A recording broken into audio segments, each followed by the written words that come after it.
Entender que eres un Dios poderoso, que eres un Dios amoroso, que eres un Dios que desde el principio nos conoció y desde el principio decidió salvarnos y llevarnos a su presencia. Señor, te damos gracias por esta hora, te damos gracias porque podemos reconocer en ti, Señor, a nuestro Salvador. Te damos gracias porque a pesar de nuestras limitaciones, a pesar de todo lo que nosotros nos empeñamos en hacer mal una y otra vez, Señor, tú no te cansas de amarnos. Gracias, Señor Jesucristo. Gracias, Padre. Gracias por todo. Te alabamos, te adoramos, te amamos con todo nuestro corazón, Señor. Gracias, Padre. ¿Pueden tomar su lugar? Vamos a comenzar nuestro servicio y como siempre les voy a pedir que inclinen su rostro ahí en su lugar y vamos a orar al Señor. Señor, te damos gracias porque es lo único que podemos hacer, Señor. Agradecerte todo lo bueno que tú eres con nosotros, agradecerte todas las cosas que tú nos das, Señor, todas las cosas que nos permites tener, no solamente en lo físico, Señor, sino en nuestro corazón también. Nuestras familias, nuestros padres, nuestros hijos, Señor. Todas esas cosas que de alguna manera tú has puesto en nuestras vidas, Señor, para cuidarlas y amarlas. Te damos gracias porque podemos sentir en todo esto tu amor, Señor. Gracias por este día, gracias por tu palabra y te pedimos, Señor, que lo que hoy se hable en este lugar quede guardado en nuestros corazones para siempre, Señor. Gracias, Señor Jesucristo. Amén y amén. Bueno, pues buenos días a las personas que están aquí y buenos días también a los que nos ven por las redes. Les recuerdo que hoy es el primer domingo del mes y por lo tanto tendremos la celebración de la Santa Cena. De manera que tú que nos ves desde tu casa, tienes tiempo ahora mismo de preparar un poco de jugo, de un pedazo de pan y que nos sigas en esta transmisión para que podamos celebrar juntos la Cena del Señor. ¿De acuerdo? Pues la semana pasada les comenté que el Señor me había puesto a hablar acerca de un tema y que eran varias sesiones, varias prédicas con ese mismo tema. La semana pasada hablamos acerca de un Dios creador. El tema es el Dios en quien creo. O sea, ¿cuál es ese Dios en el que yo he puesto mi confianza? Porque de eso se trata, mi hermano. Se trata de que al final de toda esta serie no te quedes únicamente con conocimiento, sino que tú entiendas de una vez por todas que es necesario rendirnos y entregarnos a Dios. ¿Por qué? Porque es nuestra única salida, no tenemos otra, créemela, mi hermano. Por más que estemos necios y empecinados en querer resolver las cosas nosotros, no vamos a poder. Simple y sencillamente porque lo que Dios quiere y lo que Dios permite en nuestras vidas es para que nuestros ojos volteen a verlo y reconozcamos que Él es la solución de todo. Y que mientras estemos caminando fuera de Él, no vamos a conseguir nada ni avanzar nada. Este tema, el segundo del tema general, que es el Dios en quien creo, se llama Dios poderoso. Y hoy comenzamos alabando a Dios y diciéndole eso, que creemos que Él es poderoso, que creemos que Él puede hacer cualquier cosa, porque cuando yo alabo al Señor, estoy reconociendo sus virtudes, estoy reconociendo lo que Él es, lo que yo creo en mi corazón que Él es. Y cuando entramos al tiempo de la adoración, es rendirnos totalmente ante ese Dios todopoderoso. Vamos a comenzar leyendo Jeremías 32:17. Nos vamos a ir, me dicen en cuanto lo tengan.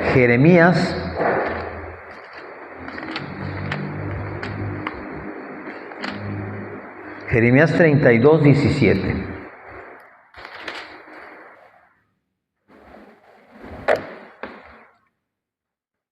¿Ya lo tienen? Amén. Ok, dice: oh Señor Jehová, he aquí que tú hiciste el cielo y la tierra con tu gran poder y con tu brazo extendido. Ni hay nada que sea difícil para ti. En este versículo, Jeremías está reconociendo precisamente eso, que Dios hizo todo. ¿Y a qué nos referimos con todo? A todo. Todo lo que ves, todo lo que no ves, todas las cosas que existen y que quizás tú ni siquiera estás consciente de que existen, Él las hizo. Él las creó.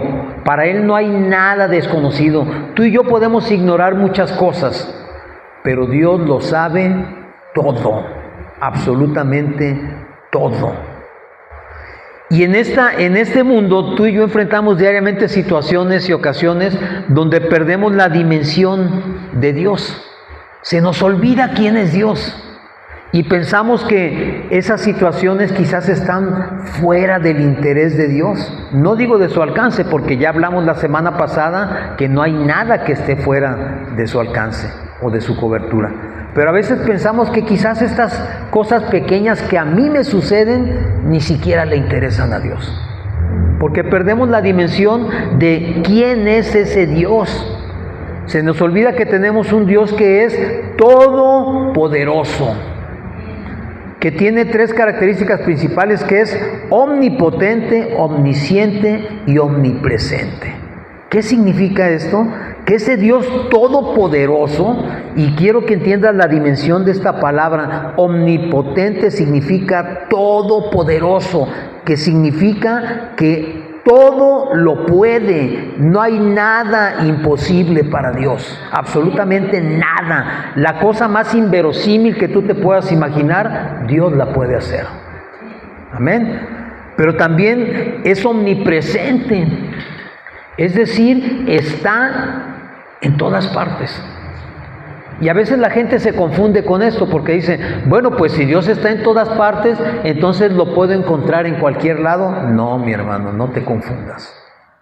Dios está en todas partes, pero si tú le quieres encontrar a Él, necesitas buscarle en la palabra.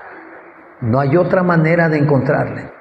Así te digan lo que te digan, no existe una sola iglesia, no existe una sola religión que salve. El único que puede salvarnos es Jesucristo. Y la única manera de encontrarlo y conocerlo es por medio de la palabra. No existe otra. No existe otra. Por más que yo te hable y te platique, o por más que te cuenten fábulas increíbles, no, mi hermano. La única manera de encontrarlo es por medio de la palabra. Y también decimos que es omnisciente. ¿Qué significa esto? Que lo sabe todo. Y cuando decimos que lo sabe todo, significa que no existe un solo pensamiento que tú hayas tenido en toda tu vida que Él no lo conozca. No podemos escondernos de Él. No importa, es más, aunque tú digas, no voy a ir a la iglesia para que no me descubran, o aunque tú digas, no se lo voy a platicar a nadie, ¿qué crees? Dios lo sabe. Y Dios lo sabe desde que lo pensaste, ¿eh? Desde que pasó por tu mente, Él ya lo sabe. Ni siquiera tuviste que hacerlo. Bastó con que pasara un pensamiento en ti para que Dios lo conociera. Entonces, no hay nada que tú le puedas esconder a Dios. Quizás lo puedas esconder de los hombres, quizás puedas tú pensar que nadie se va a enterar, pero Dios ya lo sabe. Así que, como dicen, si Dios ya lo sabe, pues entonces, ¿qué caso tiene estarme yo justificando, resistiendo y escondiendo para que no se sepa, o para que pensar quizás que Dios lo va a pasar así como que, ay, ¿qué hizo? ¿Qué hizo Oscar? Ay, no me di cuenta qué hizo. Él se da perfectamente cuenta de todo, ¿de acuerdo? Pero también nos habla, ese poder de Dios nos habla de que es un Dios que no conoce ningún límite, ninguno en absoluto, ni las leyes naturales, ni lo que haga el hombre o deje de hacer. No hay nada que lo limite a Él, porque Él es Dios. Y algo tremendo que tenemos que entender y que lo acabamos de cantar es que es un Dios que pelea por sus hijos. Esa inmensidad de Dios que ya vimos la semana pasada, ese poder indetenible, ¿cómo podemos decir? Que nadie lo puede detener, ese poder que nadie puede resistir. Ese Dios te ama a ti, mi hermano. Te conoce a ti. No eres desconocido para Él. Yo he visto a mucha gente caminar por la calle con unos perros así tremendos y van caminando con una confianza. ¿Sí? ¿Por qué? Porque saben o confían en que si algo sucede, ese perro los va a defender, ¿verdad? Confían en un perro. O hay quienes confían en sus habilidades porque son muy buenos para pelear. Otros confían en las armas que portan. Y tú y yo, que tenemos un Dios que está infinitamente por encima de todo esto, a veces tenemos miedo y desconfiamos. Porque precisamente la finalidad de esta serie es que tú y yo conozcamos a quién es nuestro Dios. Porque esa es la única manera en que vamos a caminar tranquilos. La semana pasada hablamos de Génesis 1:1, donde dijimos que Dios creó al mundo y lo hizo con su palabra solamente. Fíjate qué tremendo poder. Ni siquiera necesita moverse. Basta con que Él hable y las cosas suceden. Amén. Entonces, ¿qué es lo que en un momento dado Dios no puede hacer? Nada, o sea, no existe nada. No existe nada, no importa qué tan grande sea la situación en tu mente, para Dios no es nada. Y entonces tú y yo nos abrumamos, tú y yo pensamos que quizás Dios no se interese en tal o cual cosa. Y hoy vamos a hablar un poco acerca del libro del Éxodo. En Éxodo 14, tú y yo podemos encontrar una historia que es de los principios de cuando Dios por fin apartó su pueblo de la vida que tenía. Cuando Dios dijo, es momento en que mi pueblo venga a mí. Y en Éxodo 14, lo voy a parafrasear un poco y vamos a ir leyendo algunos versículos, porque ya lo conocemos, ya lo hemos leído muchas veces. Hemos hablado mucho acerca de Éxodo, del libro del Éxodo, y sabemos que antes de que esto sucediera, porque el título de este capítulo es Los israelitas cruzan el Mar Rojo, antes de que esto sucediera, Dios ya había manifestado su poder sobre el pueblo de Egipto que estaba oprimiendo a su pueblo. ¿Recuerdan las 10 plagas? Dios manifestó su poder para que la gente entendiera que era Dios quien lo estaba sacando de la esclavitud. Ciertamente escogió a Moisés para llevar a cabo esa tarea, pero quien sacó al pueblo de la esclavitud fue Dios mismo. Se apoyó en Moisés.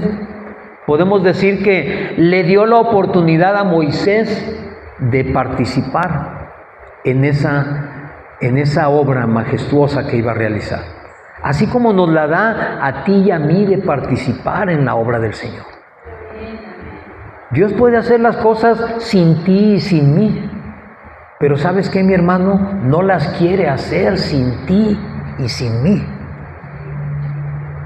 Él no quiere hacerlo. Él puede hacerlo solo. Cuando creó al mundo no necesitó a nadie, ¿verdad?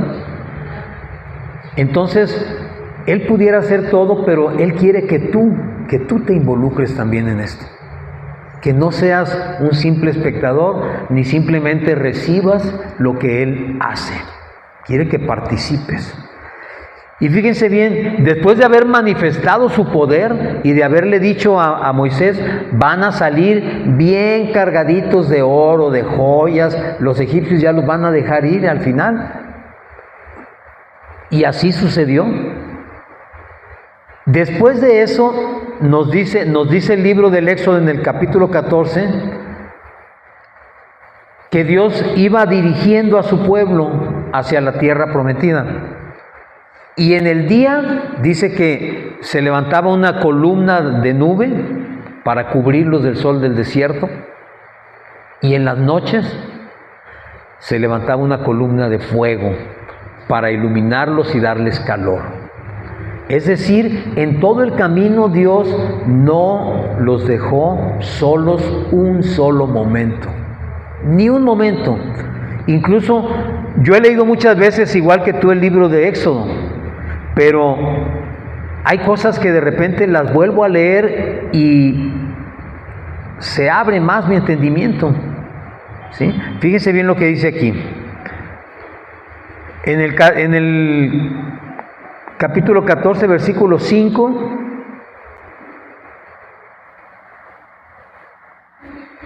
vamos a leer, dice: y fue dado aviso al rey de Egipto que el pueblo huía. Y el corazón de Faraón y de sus siervos se volvió contra el pueblo y dijeron: ¿cómo hemos hecho esto de haber dejado ir a Israel para que no nos sirva? Y unció su carro y tomó consigo su pueblo. Y tomó 600 carros escogidos y todos los carros de Egipto y los capitanes sobre ellos. Y endureció Jehová el corazón de Faraón, rey de Egipto, y él siguió a los hijos de Israel. Pero los hijos de Israel habían salido con mano poderosa. Muchas veces oramos al Señor pidiendo una solución a cualquier situación, a cualquier problema, a cualquier cosa que se te presenta en la vida. Oras pidiéndole a Dios que te ayude. Y Dios te ayuda, o Dios te muestra una salida. Pero cuando Dios te muestra la salida y tú la ves, tú dices: wow, entonces esto es lo que debo hacer. Y dices: adelante, Señor. Así como Faraón, el enemigo también para oreja. Y dice: a ver, espérate, ¿cómo que se va a librar de esto? No, si yo de allí lo tengo bien agarradito. ¿Y qué hace? Se levanta nuevamente contra ti. Dice aquí que Faraón unció su carro, es decir, él mismo preparó su carruaje para ir al frente, y dice que se llevó a sus mejores capitanes, es decir, los más feroces, los más efectivos para la guerra, se los llevó. Y es lo mismo que hace contigo y conmigo, mi hermano. Cuando Dios te presenta la salida y tú la ves, el primero que se pone alerta es el enemigo. Porque el enemigo no quiere que tú te le salgas de su control. Y entonces se va a ir detrás de ti, sí, así como lo hizo Faraón. Pero dice aquí que los hijos de Israel habían salido ¿con qué? Con mano poderosa. Es decir, habían salido con todo el respaldo de Dios. Y cuando tú vas caminando con todo el respaldo de Dios, ¿sabes cuándo te va a tocar el enemigo? Nunca no va a poder. Pero tienes que caminar en ese camino que Dios te está poniendo frente a tus ojos, porque vas con mano poderosa. Y fíjense bien, en el versículo 10 dice: cuando Faraón se hubo acercado, los hijos de Israel alzaron sus ojos, y he aquí que los egipcios venían tras ellos. Por lo que los hijos de Israel temieron en gran manera y clamaron a Jehová. Y luego dice, y dijeron a Moisés, ¿no había sepulcros en Egipto que nos has sacado para que muramos en el desierto? ¿Por qué has hecho así con nosotros que nos has sacado de Egipto? Fíjense bien qué contestó el pueblo y de qué manera. ¿A quién le reclamaron? A Moisés. ¿Quién los sacó de Egipto? Dios. ¿Eh? Dios los sacó, pero le estaban reclamando a Moisés. Porque dijeron, espérate, tú dijiste que nos ibas a llevar y ahí vienen detrás de nosotros. Claro que sí vienen detrás de nosotros. Pero cuando esas cosas suceden, nosotros tendemos a reclamarle a quien quizás nos dio el consejo que pedimos. Cuando tú pides un consejo y te lo dan, y lo dices, no, ¿para qué le hice caso? Ahora estoy peor. Pero primero fuiste a buscar ese consejo, ¿verdad? Y si el consejo fue correcto, fue de acuerdo a la palabra de Dios. Pero el resultado que estás viendo tú, de repente dices, no, ¿para qué abrí la boca? ¿Para qué le hice caso? Y le reclamas a él, no, tú me dijiste que hiciera esto y ve nomás en qué problema me metí. Espérame, mi hermano, yo no te saqué de ahí. Dios te mostró la salida. Y tú lo único que tenías que hacer era caminar. Tú me dijiste, ¿qué hago? Abre bien los ojos porque Dios te va a mostrar la salida. Pero no me reclames a mí, el que te sacó fue Dios. Pero ellos en ese momento dijeron a Moisés, ¿para qué nos sacaste? Estábamos mejor allá, como si no hubiera espacio para que nos enterraran, ¿verdad? Nos sacaste al desierto, somos un montón de gente, aquí sí vamos a caber todos, ¿verdad? Más de 2 millones de personas. Dijeron, pues aquí nos sacó al desierto para enterrarnos a todos aquí. Pero fíjate bien qué tremendo está esto. Dice entonces que ellos cuando iban caminando, la columna de nube que iba adelante de ellos se puso detrás de ellos. ¿Sí? Y luego dice que también el ángel de Jehová se puso a la retaguardia. Y dice que nunca los alcanzaron. Nunca se acercaron, o sea, ellos los veían, pero imagínense, así como estamos aquí en la iglesia, aquí para los que no conocen, aquí a una cuadra está el Parque de la Solidaridad, y es era un río, supongo, porque se ve como un río allí, y del otro lado imagínense que venían los egipcios, y tú los podías ver allá, pero no habían llegado aquí. Porque dice además que cuando Dios abrió el mar rojo, era de noche. Y entonces dice que el pueblo de Dios caminaba con luz, o sea, ellos iban iluminados, pero para los egipcios había oscuridad. Entonces fíjense bien, Dios no permitió que los enemigos los alcanzaran y además los tuvo ahí en oscuridad, y los hijos suyos caminaron en luz. Y caminaron por el fondo seco del mar rojo, perdón. Caminaron por ese fondo seco. Ni siquiera tú te puedes imaginar, el mar se abrió y está todo enlodado. No, mi hermano, dice la palabra que pasaron en seco.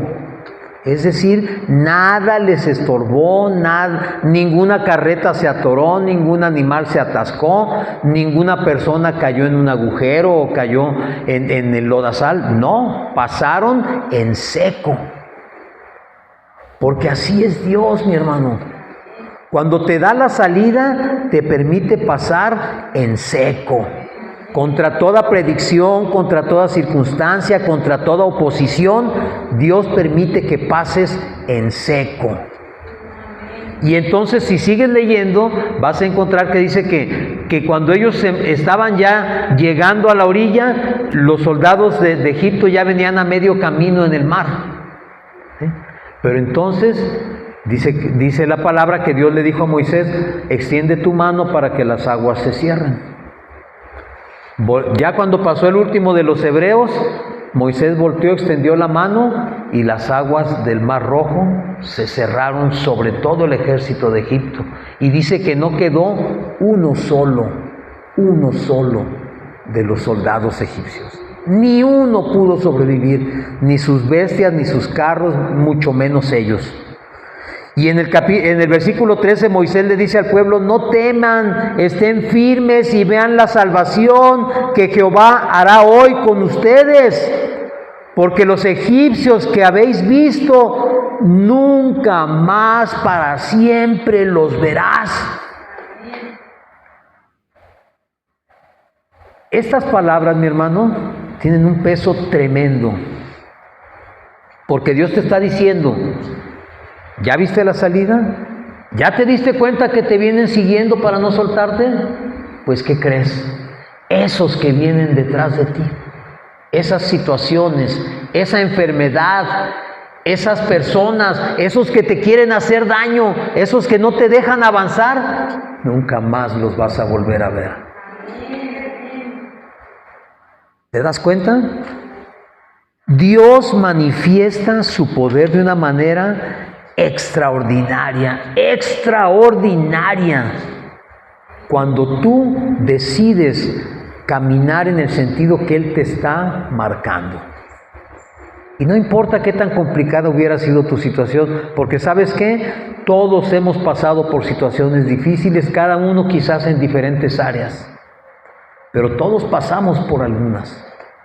Pero el Señor dice: yo te voy a hacer llegar al otro lado, y estos problemas que tienes hoy, nunca más los vas a volver a tener. Nunca más. Pero necesitas creerme. Necesitas confiar en mí. Necesitas saber que estás poniendo tu vida y tu confianza en un Dios que puede hacer cualquier cosa. ¿Dios tiene poder sobre la vida y la muerte? Sí. Sí. Tú puedes leer la palabra y vas a encontrarte muchas resurrecciones. Muchas. En el Antiguo Testamento, no se diga en el Nuevo con Jesús. Pero en el Antiguo Testamento tú puedes ver también personas que fueron resucitadas por el poder de Dios.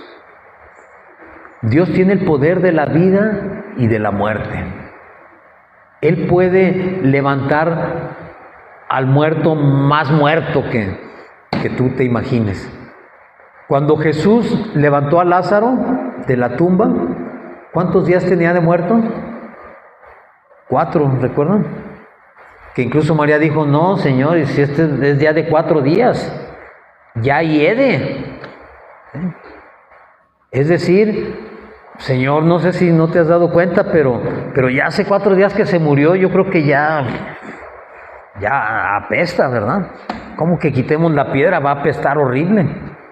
Pero el Señor, que dijo: no, quiten la piedra. ¿Y qué hizo? Le ordenó a Lázaro salir, le ordenó a Lázaro resucitar. Es decir, Dios, Jesucristo, su Hijo, tienen poder sobre la vida y la muerte. Y lo sacó y le dijo: levántate y sal fuera. No sé qué tan muerto esté tu situación. No sé qué tan difícil o imposible te parezca a ti, que quizás tú ya pienses: no, es que esto que a mí me pasa, ya no hay remedio, ya hiede. Está más muerto que un muerto. Pero mi hermano, Jesucristo tiene el poder de resucitar. Jesús lo dijo: nadie me quita mi vida, nadie me quita la vida, yo la pongo y la tomo cuando yo quiero. ¿Y Jesús murió? Sí. ¿Resucitó? Sí. Para demostrarnos a ti y a mí que Él tiene poder sobre la vida y la muerte y sobre cualquier situación.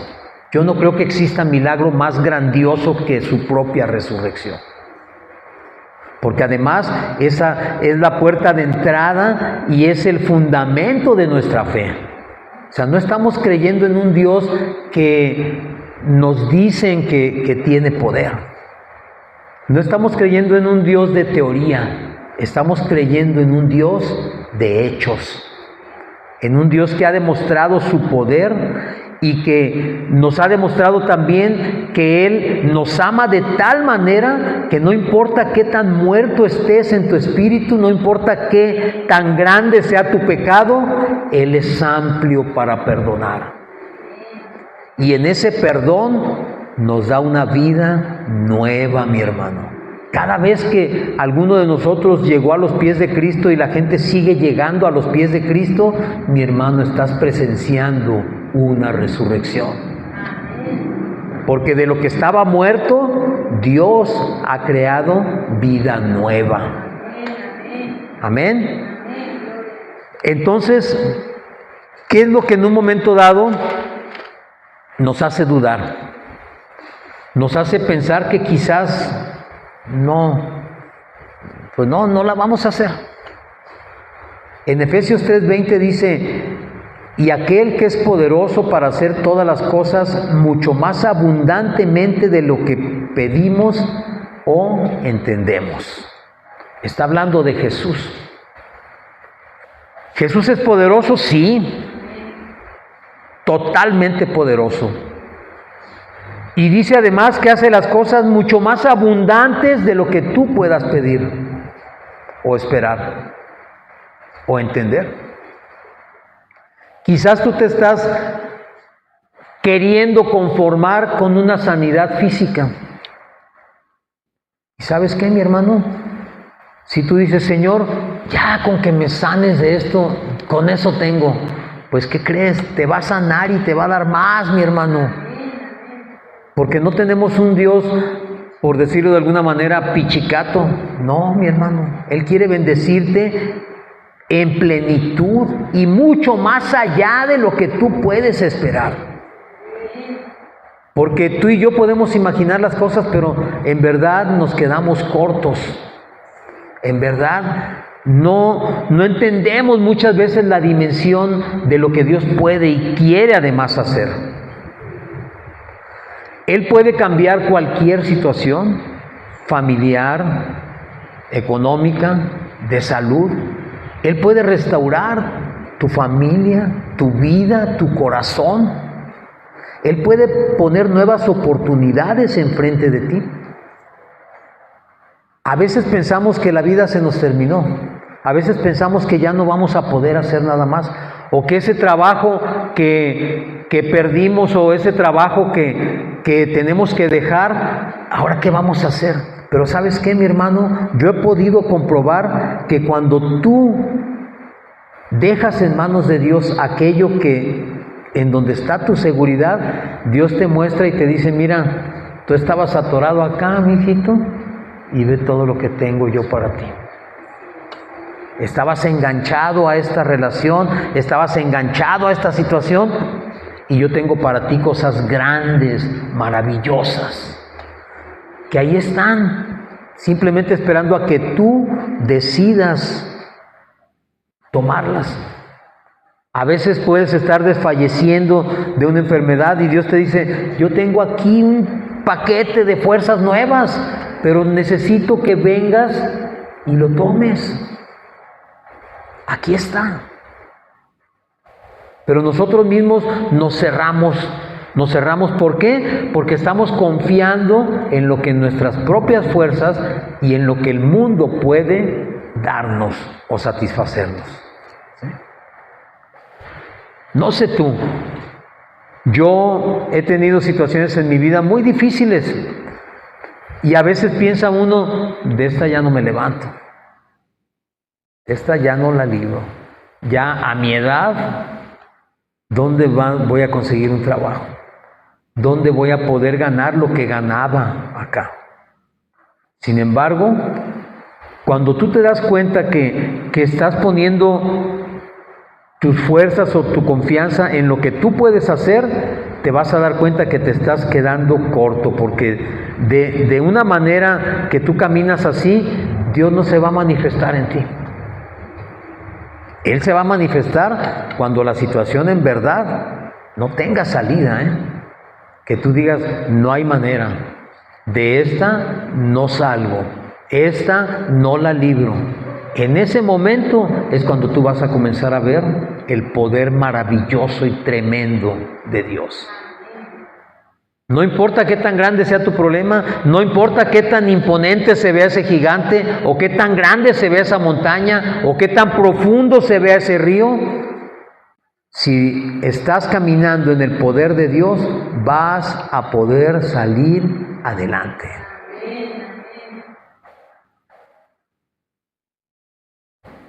Dice la palabra que Jesús es la luz del mundo. De manera que si tu camino lo ves muy oscuro, hermano, la mejor lámpara la tienes a tu alcance. La luz de Jesús. Con esa luz vas a poder ver todo. Todo absolutamente. Lo que los demás no ven, tú lo vas a poder ver. Tú vas a poder decir, el Dios poderoso está conmigo. Yo lo que quiero y pretendo y espero poder transmitirte es que es necesario que tú confíes en Él, que le entregues tus cargas, que pongas en sus manos todo aquello que en este momento parece imposible y sin solución. No sé qué sea, yo estoy seguro, porque yo sé, siento en mi corazón que así es, que hoy muchas cadenas van a ser rotas. Muchas maldiciones van a ser echadas a tierra. Muchos pactos hechos con anterioridad, a veces sin darnos cuenta, van a ser rotos en este momento. Porque Dios tiene el poder de hacerlo. Y si tú sientes que estás atado a un pacto, estás atado a una maldición, estás atado a una cadena de maldiciones familiares o generacionales, es momento en que le digas, Señor, aquí está. A veces no somos conscientes de los pactos que hacemos. A veces confiamos en las personas y confiando en ellas, sin darnos cuenta, establecemos pactos que no son pactos, que son de acuerdo a la voluntad de Dios. Pero en este momento tú tienes el poder de la decisión, el poder de decir, Señor, si hay algo en mi vida que no está bien, renuncio a eso y te lo entrego en tus manos. Porque yo quiero caminar en tu poder. Yo quiero caminar de gloria en gloria y de victoria en victoria, como dice tu palabra. Yo quiero conocer a ese Dios poderoso, que es poderoso, es soberano, es milagroso y me ama. Te quiero conocer a ti, Señor. Te quiero conocer a ti. Cuando Jesús alimentó a los 5,000 hombres, que dice la palabra que eran 5,000 hombres, sin contar mujeres ni niños, es decir, ¿tú te quedas con la idea de que alimentó a 5,000? Pues no, mi hermano. Alimentó como a 15 o 20,000 personas. ¿Con cuánto? Con 3 panes y 2 peces. ¿En dónde? En el desierto. Y el desierto es un lugar donde tú y yo sabemos que no hay nada. Absolutamente nada. Si tú estás caminando por un desierto, estás en buen lugar. Porque en ese lugar donde no hay nada, es donde tú puedes ver la mano poderosa de Dios. Porque si Dios te manda a, no sé, a un centro comercial lleno de tiendas y de víveres y todo, ahí no es un desierto, mi hermano. Ahí vas a decir, ay, mira, aquí encontré lo que necesitaba. Dios tiene que ponerte en un desierto para que tú sepas que no hay manera de que tú lo resuelvas. Si estás caminando en un desierto, no te sientas mal, no te sientas solo, no te sientas olvidado de Dios. Siéntete bendecido, porque si estás caminando en este momento en el desierto, es porque Dios te va a dar muchas cosas que tú hoy consideras que son imposibles. Amén. Y por cuanto para Dios todo es posible, Dios sabía que tú y yo no podíamos alcanzar la salvación, Dios sabía que nuestra naturaleza humana no nos permitía a nosotros tener ni los recursos ni la posibilidad de alcanzar la salvación por nuestra propia fuerza ni por nuestra propia decisión. Por eso es que envió a Jesús. Por eso es que Él se hizo carne en la persona de Jesucristo.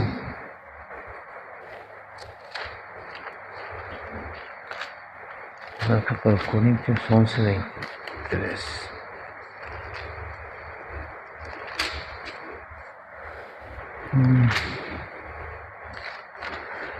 Él envió a su Hijo para que muriese por nosotros, para que pagase nuestros pecados, para que nosotros pudiéramos entender que fuera de Él no teníamos opción. Y cuando Jesús vino al mundo, ¿puede entregar los elementos de la Santa Cena?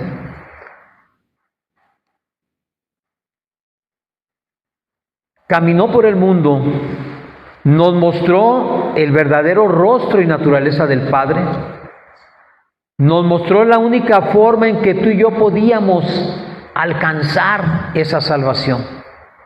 Nos mostró la forma en que nuestros pecados podían ser perdonados. Y nunca fue por algo que tuviéramos que hacer nosotros. Él siempre dejó claro que Él venía a rescatar lo que estaba perdido. Él siempre dijo: yo he sido enviado a las ovejas perdidas de la casa de Israel. Y las ovejas perdidas de la casa de Israel somos tú y yo, mi hermano. Tú y yo estábamos perdidos, sin rumbo, sin esperanza, sin Dios. Pero Él vino por ti y por mí. Y a Él no le importó nada de lo que tú y yo hubiésemos hecho. Él pagó por nuestros pecados aún antes de que tú y yo le conociéramos siquiera. Hace 2000 años, Él sabía que tú y yo estaríamos el día de hoy aquí. Él sabía que tú y yo caminaríamos por esta vida y cometeríamos muchísimos errores. Nos equivocaríamos, haríamos cosas mal hechas, haríamos cosas incluso a nuestra manera de ver imperdonables. Pero Él decidió ir a la cruz para que todos esos pecados, culpas y faltas fuesen remitidos a su persona. Y Él, siendo sin pecado, cargó con todo el pecado del mundo. ¿Por qué? Porque Él tiene el poder para hacerlo. Porque a Él nadie lo va a limitar. La gente quizás te diga: ¿tan fácil así tus pecados fueron perdonados? Sí, porque Él tiene el poder de remitirlos sobre su persona. Él tiene el poder de quitarlos de nuestro ser y ponerlos en su persona. Tú y yo no lo tenemos, pero Él sí. Y en ese poder y en esa soberanía, Él decidió que tú serías salvo un día. Y por cuanto serías salvo, tendría que llegar el momento en que tú le conocieras, le aceptaras, reconocieras tus errores, presentaras un corazón arrepentido y entonces Él decir: este es mi Hijo amado. Y yo he pagado por sus causas, por sus culpas, por sus errores. Por lo tanto, entra al gozo de tu Señor. Ese es nuestro destino, mi hermano. Esa es nuestra esperanza. Esa es nuestra esperanza porque sabemos que estamos confiando en un Dios vivo y todopoderoso. Dice en la carta a los Corintios, en primera carta a los Corintios 11:23, Pablo nos dice: porque yo recibí del Señor lo que también os he enseñado. Que el Señor Jesús, la noche que fue entregado, tomó pan, y habiendo dado gracias, lo partió y dijo: tomad, comed, esto es mi cuerpo que por ustedes es partido. Hagan esto en memoria de mí. Jesús estaba diciendo, este pan es mi cuerpo que va a ser golpeado, lastimado, lacerado, latigado por ustedes. Porque ese castigo que a ti y a mí nos correspondía lo recibió Él en su cuerpo, en su carne. Por eso dice Él, este es mi cuerpo. Hoy yo les estoy invitando a compartir la mesa conmigo como mis amigos, porque yo iré a la cruz para pagar con mi cuerpo todo el castigo que era sobre ustedes. Por eso les digo que cada vez que coman este pan, recuerden cuál es la causa. No es un pedazo de pan, no es simplemente una galleta. Esto debe traer a nuestra memoria y a nuestro corazón el recuerdo y la conmemoración de lo que sucedió en el Calvario. La carne de Cristo molida por tus pecados y por mis pecados. ¿Puedes comerlo?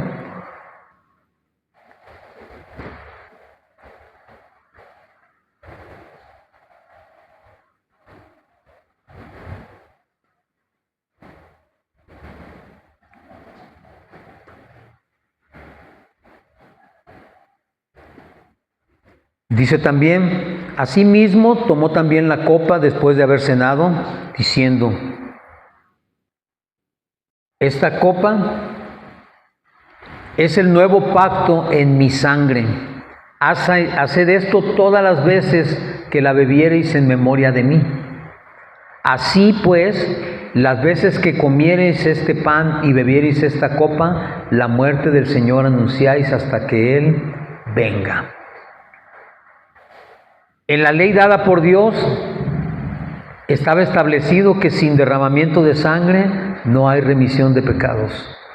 Estaba establecido que el cordero que se ofreciese en sacrificio debiera ser un cordero perfecto, un cordero sin mancha, sin quebraduras, sin lastimaduras, un cordero perfecto, blanco, un cordero cuya sangre fuese pura.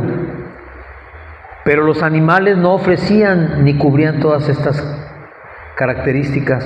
Por eso fue necesario que Dios enviase a su Cordero, a Jesucristo, el Cordero perfecto de Dios, cuya sangre santísima iba a ser derramada sobre este mundo para perdón de nuestros pecados.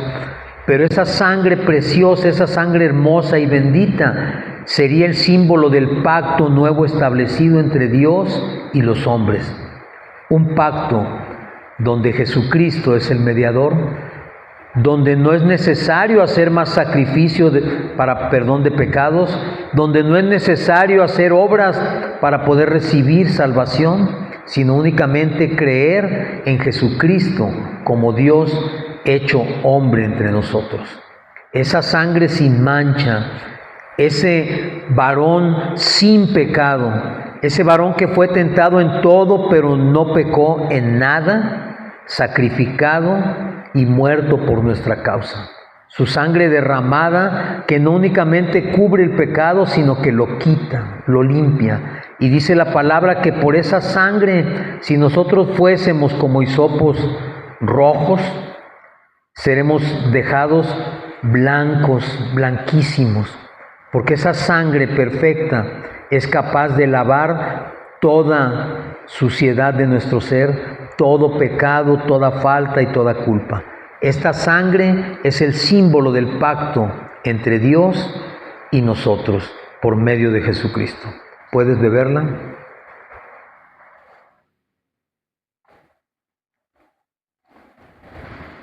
De manera, dice la palabra, que cada vez que hagamos esto, estamos anunciando la muerte de Jesucristo, pero también estamos declarando que tenemos la esperanza de que Él volverá. Y esos tiempos, mi hermano, están cerca. Esos tiempos están cada vez más cerca de nosotros. Por eso es que hoy, más que nunca, tú y yo tenemos que celebrar la Santa Cena y entender que estamos conmemorando, como te dije en un principio, a un Dios poderoso, a un Dios que no tiene límites, a un Dios que fue capaz de venir a este mundo para estar entre nosotros y enseñarnos el único camino que nos lleva hacia Él, que se llama Cristo Jesús. Ese Dios poderoso que hoy te dice: entrégame todas tus cargas, decídete de una vez por todas a confiar en mí. En verdad, si tú le entregas todo, mi hermano, yo te puedo asegurar que no vas a ser defraudado. Yo te puedo asegurar que esa esperanza que hay en tu corazón es una esperanza viva y real, y que se va a cumplir, porque dice la palabra que es la esperanza que no avergüenza. Es la fe que no desilusiona, es la fe que mantiene la vida y la fe que nos dice que un día estaremos frente a Él y podremos verle a la cara y decirle: tú eres mi Señor, tú eres mi Dios, y delante de Él rendir todas las coronas que hayamos podido ganar en la vida, mi hermano. No importa si son pequeñas o grandes, rendirlas a sus pies, porque nos tendremos que dar cuenta que Él es el único que merece todas esas coronas, que para nosotros no tienen ningún valor porque no nos sirven para nada. Pero en esa decisión las vamos a entregar y a poner a sus pies, porque Él es el único digno de ser alabado, honrado, bendecido y adorado. Amén. Y quiero terminar con un versículo muy pequeño, Lucas 1:37. Lucas 1:37. Yo sé que ya te lo sabes también. Dice entonces, Lucas 1:37, porque nada hay imposible para Dios. Amén. Con ese versículo y con ese pensamiento en tu corazón, quiero que nos vayamos el día de hoy. Te voy a pedir que te vayas el día de hoy, pero no solamente te vayas hoy. Recuerda todos los días de tu vida, no importa la situación que estés viviendo, nada hay imposible para Dios. Amén. Nos ponemos de pie y vamos a